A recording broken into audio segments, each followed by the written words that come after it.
Telangana RTC కార్మికులంతా కూడా మరి ఈరోజు చూసాం కదా, మరి వాళ్ళు ఒక సైరన్ మోగించారనుకోవచ్చు. ఎందుకంటే 22వ తారీఖున, ఏప్రిల్ 22వ తారీఖున సమ్మె నిర్వహిస్తామంటూ కూడా వాళ్ళు వ్యక్తపరిచారు. వాళ్ళ డిమాండ్స్ ఏంటి, అసలు ఎందుకు సమ్మె నిర్వహిస్తున్నారు?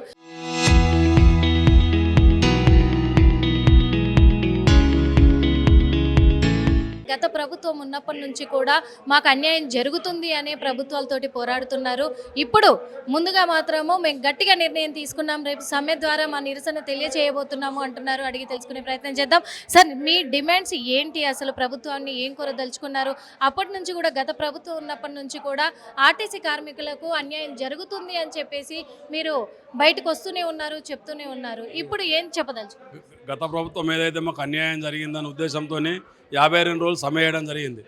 5/10/2019 నాడు సమ్మె స్టార్ట్ చేసి 55 రోజులు సమ్మె చేసాం. తర్వాత అక్కడ గత ప్రభుత్వం యూనియన్లు తీసేసిండ్రు. ఆ తర్వాత ఈ ప్రభుత్వం వచ్చింది.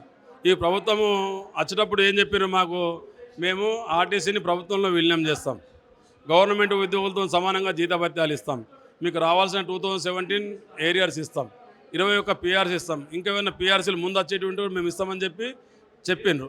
చెప్తే మేము కూడా అందరికీ, మా కుటుంబీకులు కానీ మా బంధువులు అందరికీ చెప్పుకుంటా మనం ఈ గవర్నమెంట్ను గెలిపించాలని చెప్పేసి మేము లాస్ట్కు ఈ గవర్నమెంట్ను గెలిపిస్తే ముఖ్యమంత్రి గారు కూడా ఒక సభలో చెప్పిండ్రు, ఆర్టీసీ కార్మికుల వల్లనే ఇప్పుడు ఈ గవర్నమెంట్ నిలబడదని చెప్పడం జరిగింది. 1000-1500 ఓట్లతో వాళ్ళ ఓట్లతో మనం గెలిచామని చెప్పడం జరిగింది. చెప్పిన తర్వాత 30 నెలలు అయింది, మా సమస్యలు పరిష్కరించడం లేదు. కనుకని ఇప్పుడు సమ్మెకి వెళ్ళవలసి వచ్చింది. పోనీ మార్చి 13 తారీఖు నాడు మేము సమ్మె, గత 2025లో సమ్మె నోటీస్ ఇచ్చినాం. సమ్మె నోటీస్ ఇస్తే ఏప్రిల్ 6వ తారీఖు నాడు మమ్మల్ని పిలిచిన తర్వాత ఏప్రిల్ 7వ తారీఖు నాడు ఇండియా పాకిస్తాన్ వార్ నడుస్తుండే. రేపటి నుంచి వార్ ఉంది, మీరు సమ్మె వాయిదా వేసుకోవాలంటే మేము అప్పుడు ఉన్న సిచ్యువేషన్లో దేశాన్ని గమనంలో పెట్టుకొని ఆ సిచ్యువేషన్లో మేము అప్పుడు వాయిదా వేసుకున్న తర్వాత అప్పుడు 1 నెల 2 నెలలు అని చెప్పిండు. తిరిగి లాస్ట్కి సంవత్సరం అయింది. మేము అసలు మాకు అపాయింట్మెంట్ ఇవ్వడం లేదు. కలిస్తే రేపు చూస్తా, ఎల్లుండి చూస్తా, ముఖ్యమంత్రి గారు కలిసేది ఉంది, ముఖ్యమంత్రి గారికి చెప్తా అని చెప్పడం జరిగింది. చెప్తే మేము విసిగింది మార్చి 13వ తారీఖు నాడు సమ్మె నోటీస్ ఇవ్వడం జరిగింది. మేనేజ్మెంట్కు, లేబర్ కమిషన్కు సమ్మె నోటీస్ ఇచ్చినాం. సమ్మె నోటీస్ ఇస్తే అసలు వాళ్ళు ఇప్పటిదాకా పిల్లలే. ఏప్రిల్ 9 తారీఖు నాడు లేబర్ కమిషనర్గా 9వ డేట్ నాడు 9 తారీఖు నాడు ఒకటి, 13 తారీఖు నాడు ఒకటి లెటర్ ఇచ్చిండ్రు. 13 నాడు మరి మేనేజ్మెంట్ రాక ఒక లెటర్ ఇచ్చిండ్రు. లెటర్ ఇచ్చి ఏదైతే పే స్కేల్ ఉందో, విలీన ప్రక్రియ ఒకటి ఉందో, యూనియన్లు ఒకటి ఉందో, ఇవి మా పరిధి లేవు అని. మేమేమంటున్నాం గవర్నమెంట్ అంటే, ఒకవేళ మేము వేరే దగ్గరనో R&Bలో ఇంకెక్కడనో మున్సిపాలిటీనో ఇంకెక్కడో సెక్షన్లోనో పనిచేయడం లేదు కదా, మేము మీ దగ్గరనే పనిచేస్తున్నాం కదా. మీ దగ్గర పనిచేసినప్పుడు మీకు రావాల్సినవి మీరే ఇవ్వాలి కదా. ఇప్పుడు 2017లో ఆ ప్రభుత్వం 16% ఐఆర్ ఇచ్చింది, మీరు దాన్ని 5% కలిపి 21% ఇచ్చిండ్రు. మరి 2017 ఐఆర్ మీరు ఇచ్చి పే స్కేల్ చేసినప్పుడు 21, 25 మీరే ఇవ్వాలి కదా. మరి మా గవర్నమెంట్ పరిధిలో ఎట్లంటారు, మరి అప్పుడు ఇచ్చిన అది గవర్నమెంట్లు కాదా? మీరే ఇచ్చింది కదా. 2007కి సంబంధించిన 5% మీరు ఇచ్చినప్పుడు ఇది కూడా మీరే ఇవ్వాలి కదా. మీరు ఎట్లా లెటర్ ఇస్తారు, లేబర్ కమిషన్కి ఎట్లా లెటర్ ఇస్తారు, ఇవి మా పరిధి లేదని చెప్పేసి? కనుక చాలా తప్పు.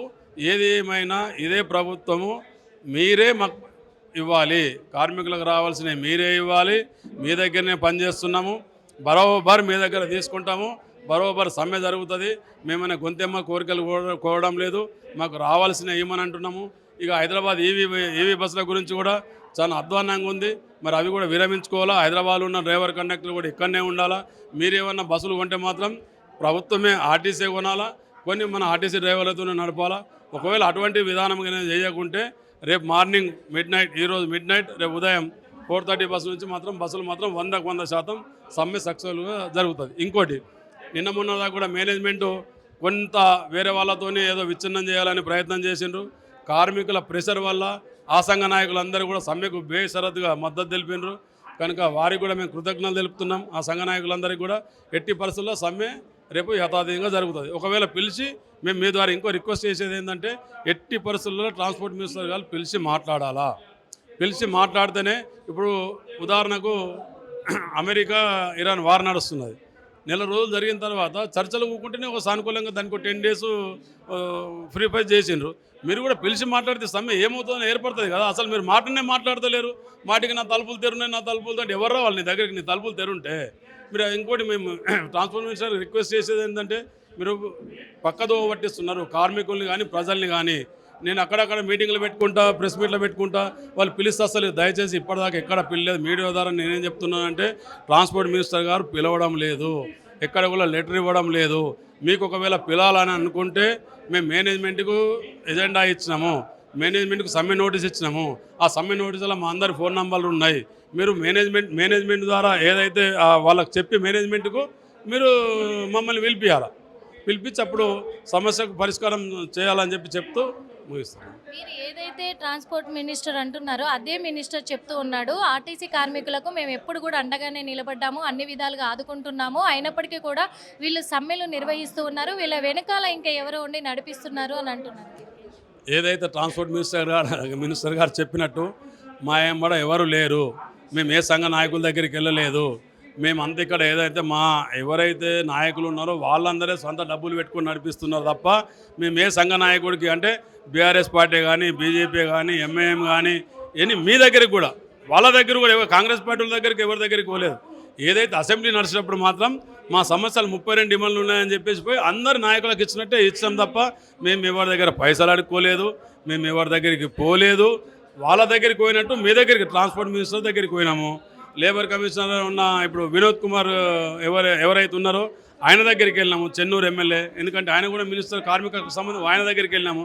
అంతే తప్ప కానీ మేము ఎవరి దగ్గరికి పోలే, ఎవరిని అడుక్కోలే. మీ ద్వారా ఇంకా ట్రాన్స్పోర్ట్ రిక్వెస్ట్ చేసేది ఏంటంటే ఎన్ని రోజులైనా ఓట్లాడతాము, తల మాత్రం వంచము, పిలిస్తే వస్తాము మాట్లాడతాము, అంతే తప్ప కానీ మీరేదో వేరే పార్టీ వాళ్ళు రెచ్చగొడుతున్నారంటే మీ దగ్గర ఇంటెలిజెన్స్ ఉంది, మీరు చెక్ చేసుకోవచ్చు.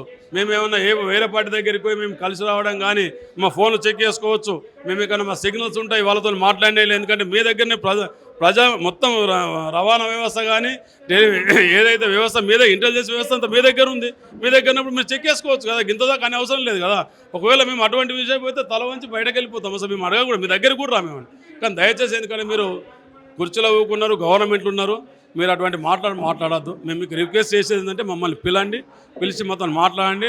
అప్పుడు సమస్యలు పరిష్కారం అవుతాయా, పరిష్కారం కాదా, అక్కడ టేబుల్ ఊకున్న తర్వాత అప్పుడు ఏంటి అని ఏర్పడుతుంది. మీరు వట్టిగానే ఎవరో మాటలు పట్టుకొని, మేనేజ్మెంట్ మాటలు పట్టుకొని, డిఎంసీఏల మాటలు పట్టుకొని, ఈడీల మాటలు పట్టుకొని 20% సమ్మె చేస్తారట, 30 మిమ్మల్ని తప్పుదో పట్టిస్తున్నారు. మీ గవర్నమెంటు రేపు పొద్దున్న 4 గంటలకు బుక్కబోల పడుతుంది. ఎందుకు అనంటే కార్మికులు అంత లోపం నుంచి అసలు మేము ఏం చేస్తలేము వాళ్ళే అంటున్నారు. అసలు వాళ్ళే వాట్సాప్ గ్రూపులలో, ఫేస్బుక్లలో, ఇన్స్టాగ్రాములలో అసలు చెక్కలు కొడుతూనే ఉన్నాయి, మనం సమ్మెకి వెళ్ళాలా మనం, ఎందుకంటే మనకు రావాల్సినవి ఇస్తలేరు అని చెప్పేసి. కనుక మేము ముఖ్యమంత్రి గారికి కానీ ట్రాన్స్పోర్ట్ రిక్వెస్ట్ చేయాలంటే మాకు రావాల్సిన పైసలు ఇవ్వండి అని చెప్పి రిక్వెస్ట్ చేస్తున్నాం. ఈరోజు చాలా భారీ ఎత్తున కూడా సమ్మె సైరన్ మోగించారు. చాలా భారీ ఎత్తునే కూడా మేము పట్టిన పట్టు వదలకుండా మేమైతే ప్రభుత్వంతో పోరాడతామని అంటున్నారు. ఈరోజు మిడ్ నైట్ వరకు ఒకవేళ మినిస్టర్ స్పందించి పిలిపిస్తే మళ్ళీ కాంప్రమైజింగ్కి వచ్చే అవకాశాలు ఒకవేళ మినిస్టర్ గారు పిలిస్తే మేము చర్చలకు వెళ్తాం. ఎందుకంటే అది ధర్మం, వెళ్ళాలా. ఎందుకంటే వెళ్ళిన తర్వాత అక్కడ చర్చలలో సఫలమవుతాయా విఫలమవుతాయా అనేది అప్పుడు నిర్ణయం ఏర్పడుతుంది ఆ స్పాట్లో. అప్పుడు మళ్ళీ మా జేఏసీ నాయకులం అందరం కలిసి కూర్చొని ఏం చేద్దామని చెప్పి అప్పుడు డిసైడ్ చేస్తాం. అప్పుడు దాకా ఏం చెప్పలేం కదా మేము ఇప్పుడు కూడా. ఇంకొక విషయం ఏంటంటే చివరిగా ఒక విషయం అడుగుతున్నాను. రేపు మీరు సమ్మె నిర్వహించబోతున్నారు 22వ తారీఖున. మరి ఈ సమ్మెను అడ్డుకునే ప్రయత్నం ఎవరైనా ప్రభుత్వ అధికారులు ఎవరైనా చేసినట్లయితే తర్వాత కార్యాచరణ ఎలా ఉంటుంది? ఏ ప్రభుత్వ అధికారి కానీ గవర్నమెంట్ కానీ మేము స్వచ్ఛందంగా ఎవరి ప్రోద్బలం లేకుండా మాకు రావాల్సిన సమస్యల మీదనే మేము సమ్మెకి వెళ్తున్నాం తప్ప ఎవరు అడ్డొచ్చినా ఎవరు అడ్డు రాకుండా గతంలో 52 రోజులు సమ్మె చేస్తే ఎవరు అడ్డొచ్చిండ్రో ఏంది వచ్చిందో గవర్నమెంట్కి తెలుసు, ఈ ప్రభుత్వానికి తెలుసు, మా ఆర్టీసీ యాజమాన్యానికి తెలుసు, ప్రభుత్వానికి తెలుసు. మేము 52 రోజులు సమ్మె చేసినప్పుడు ఏం జరిగిందనేది అది ఉధృతం కాకుండా ఈ గవర్నమెంట్ చూసుకుంటుంది అని చెప్పి. ఎందుకంటే ట్రాన్స్పోర్ట్ మినిస్టర్ గారి మీద ప్రగాఢ సానుభూతి ఉంది, పిలిచి మాట్లాడుతారని నమ్మకం ఉంది. ఒకవేళ మాట్లాడకుంటే యథా రాజా తథా ప్రజా అన్నట్టు రేపు పొద్దున్న 4 గంటల నుంచి బస్సులు బంద్ అవుతాయి. చూసాం కదా, ఎందుకంటే యథావిధిగా మా సమ్మె కొనసాగుతుంది. గతంలో కూడా మేము సమ్మె చేశాము 57 రోజులు. అప్పుడు మమ్మల్ని ప్రభుత్వాలు అప్పుడు కూడా మమ్మల్ని కాంప్రమైజింగ్కి తీసుకొచ్చారు. కానీ ఇప్పుడు మాత్రం ఆపే ప్రసక్తే లేదు. ఒకవేళ ఇప్పుడు ప్రభుత్వం స్పందించకపోతే మాత్రము అప్పుడు చేసిన సమ్మె ఇప్పుడు నిర్వహించాల్సిన అవసరం అయితే వస్తుంది. ప్రజలకైతే ఇబ్బందులు ఎదుర్కోక తప్పదు, అది దృష్టిలో పెట్టుకోవాలి అని చెప్పేసి కూడా ఆర్టీసీ కార్మికులు అయితే ప్రభుత్వాన్ని హెచ్చరిస్తూ రేపు ఏప్రిల్ 22వ తారీఖున సమ్మెను వాళ్ళు నిర్వహించబోతున్నారు అనేది తెలుస్తూ ఉంది. కెమెరామెన్ మధుతో నిర్మల, RTV.